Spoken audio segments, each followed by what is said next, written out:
லங்காபுரி மன்னனி ராவணன் வீரம் செறிந்த வேந்தன் 10 தலை 20 தோள் போரில் எவர்க்கும் அஞ்சான். அகில லோகம் அதிரும் போர் முரசு அவன் புகழ் பாடும். விண்ணும் மண்ணும் வெற்றி மேல் வெற்றி குவிக்கும் வீரம் உலகே கண்டது அவன் கோரம். குபேரன் படையை சிதறடித்தான், இந்திரன் அரியணை தகர்த்தான். காளியர் கூட்டம் நடுங்கச் செய்தான், கைலாய மலையை அசைத்தான். 30 முக்கோடி தேவரும் அவன் போர் பெருமைக்கு அஞ்சி நின்றார். வெற்றி முழக்கம் எழும்பிட திசைகள் எட்டும் அவன் புகழ் பாடும்.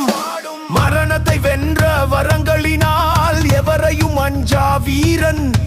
அலைக்கடல் சூழ்ந்த இலங்கைக்கு அவனே சக்கரவர்த்தி அதிபதீரன்.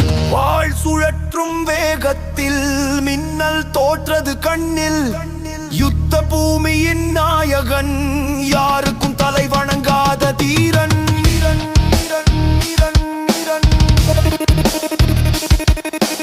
வேதங்கள் கற்றான், வீணை இசைத்தான், வித்தைகளில் பல வல்லவன்.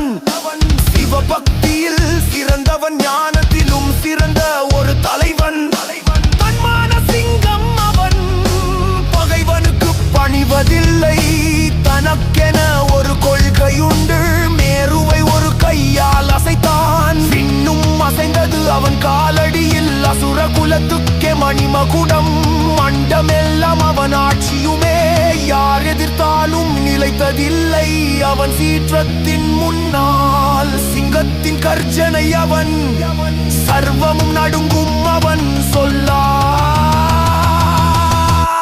அழிவின் விளிம்பிலும் அஞ்சாதவன், போரில் புறமுது காட்டாதவன். சூரியன் சந்திரன் வணங்க அவன் அரியாசனத்தில் அமர்ந்தவன்.